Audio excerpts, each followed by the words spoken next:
चित्रकूट से शुरू हुई भारतीय जनता पार्टी की जनदर्शन यात्रा आज रीवा के सेमारिया विधानसभा पहुंची है।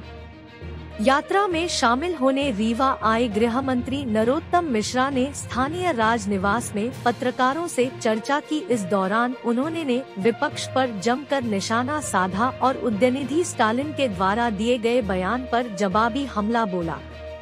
गृह मंत्री ने कहा कि अगर स्टालिन ने किसी और धर्म के बारे में इस तरह का बयान दिया होता तो अब तक सर तन से जुदा हो गया होता। नरोत्तम मिश्रा ने कहा कि अगर उदयनिधि को सनातन धर्म से इतनी दिक्कत हो रही है तो वह अपना नाम बदलकर जनरल डायर स्टालिन रख ले। गृह मंत्री नरोत्तम मिश्रा ने आज रीवा स्थित राज निवास में पत्रकारों से चर्चा करते हुए विपक्ष सहित इंडिया बनाम भारत को लेकर अपनी प्रतिक्रिया दी। गृह मंत्री तमिलनाडु के मुख्यमंत्री के बेटे उदयनिधि स्टालिन के बयान पर भी उन्होंने पलटवार किया है। गृह मंत्री ने कहा कि यह बेहद ही निंदनीय है। उदयनिधि स्टालिन ने अगर किसी और धर्म के लिए इस तरह बयान दिया होता तो अब तक सर तन से जुदा हो गया होता। गृह मंत्री ने स्टालिन पर कार्रवाई को लेकर कहा कि आज यात्रा से लौट कर जाएंगे, इसके बाद वैधानिक राय ली जाएगी।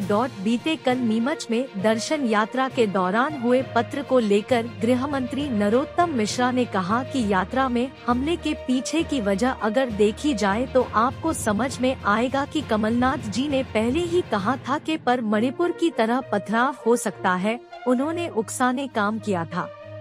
दिग्विजय सिंह पहले ही हरियाणा के नूह का उदाहरण दे चुके थे, उसमें इन्होंने भी उकसाने का काम किया था। इस मामले पर खेमा गुर्जर नाम का जो व्यक्ति है जिसके ऊपर FIR भी दर्ज की जा चुकी है, यह कांग्रेस से जुड़े हुए लोग हैं। कांग्रेस पार्टी अब हताशा और निराशा की ओर धीरे धीरे बढ़ रही है तो स्वाभाविक रूप से वह इस तरह के हाथ कंडों का सहारा लेगी। यह प्रदेश की जनता को समझना चाहिए।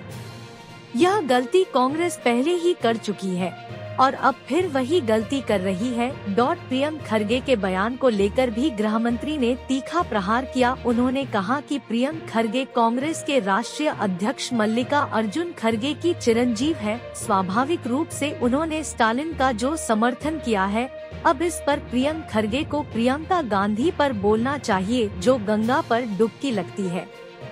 राहुल गांधी बोले, जो कोट के ऊपर जनेऊ पहनकर अपने आप को दत्तात्रेय ब्राह्मण बताते हैं वह इस पर मौन है। जहां तक स्टालिन का सवाल है, उनका नाम उदयनिधि है और अगर वह सनातन का इतना विरोध कर रहे हैं तो उन्हें अपना नाम बदलकर जनरल डायर स्टालिन रख लें। निर्माणाधीन था तब तक वहां पर मैन पावर की बड़ी ज़रूरत थी और उस समय हमारे स्थानीय बहुत से टेक्नीशियंस, इंजीनियर्स, ITI वाले सब यहाँ काम करते थे। जब से वो कमीशन हो गया तो आप जानती हैं कि सोलर प्लांट में न तो गाड़ी लगाना पड़ता, न कोला ढोना पड़ता, सीधे ऊपर से सूरज की रोशनी आती है और फिर बिजली सीधे ग्रिड में चली जाती है।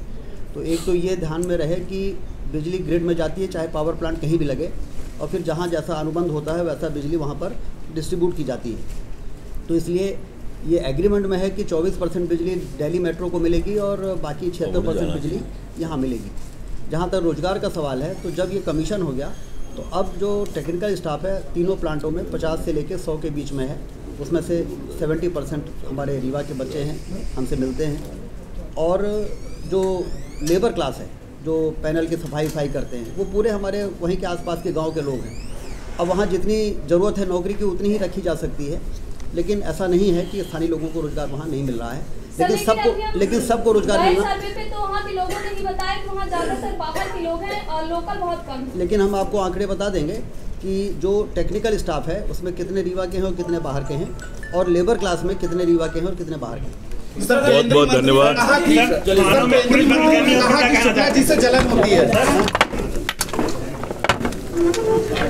जिनको ये अधिकार है वो जवाब दें। चुनाव से पहले स्थानीय विधायक माननीय शुक्ल जी को मंत्री बनाना, फिर उसके बाद 4 दिवसीय दौरा है आपका बिंद में करना, कहीं एक विशेष वोट बैंक को साधने का नहीं है।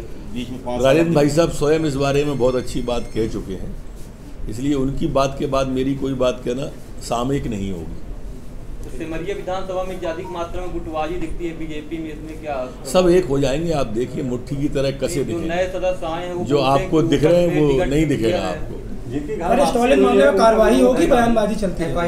नहीं, अभी यात्रा से लौट के हम जा रहे हैं आज, जैसे शुक्ल जी छोड़ेंगे वैसे ही उस पर वैधानिक राय लेते हैं। नारायण त्रिपाठी 44 सीट से चुनाव लड़ने जा रहे हैं, कितना नुकसान होगा भाजपा को?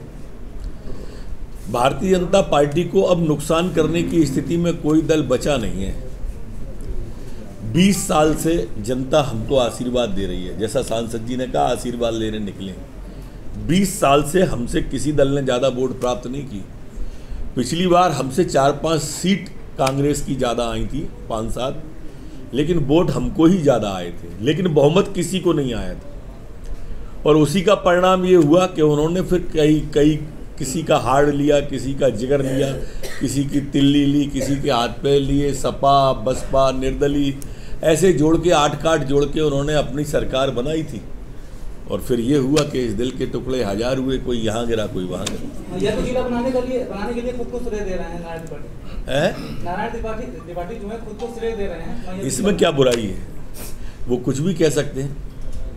सांसद जी का भी एक पत्र वायरल हुआ था जिला बनने के पहले, उसमें ये कहा गया था कि हम फीडबैक लेके आए हैं, उसूला जी से चर्चा किए हैं लोगों की। प्रथम सूचना सतना सांसद आदरणीय गणेश सिंह जी के द्वारा ही दी गई थी। सर, कल आज से आपका जन आशीर्वाद यात्रा की शुरुआत हो रही है, सिमरिया से हो रही है। सर, वहाँ पे एक अपने वरिष्ठ नेता आए थे और उन्होंने ये बोला था, मैं उनको अपना तय ये हुआ था कि लोकल विषयों पे आप इधर मुखातिब हो। लोकल विषय नहीं है सर, आप सारे मेरे पे ही दागे जा रहे हो। सर, वहाँ पे सबसे बड़ा सोलर प्लांट रीवा जिले के गुड़ में स्थित है। उस सोलर प्लांट में यह बताया गया कि 24% बिजली दिल्ली को सप्लाई की जाएगी, शेष 76% मध्य प्रदेश में उपयोग की जाएगी।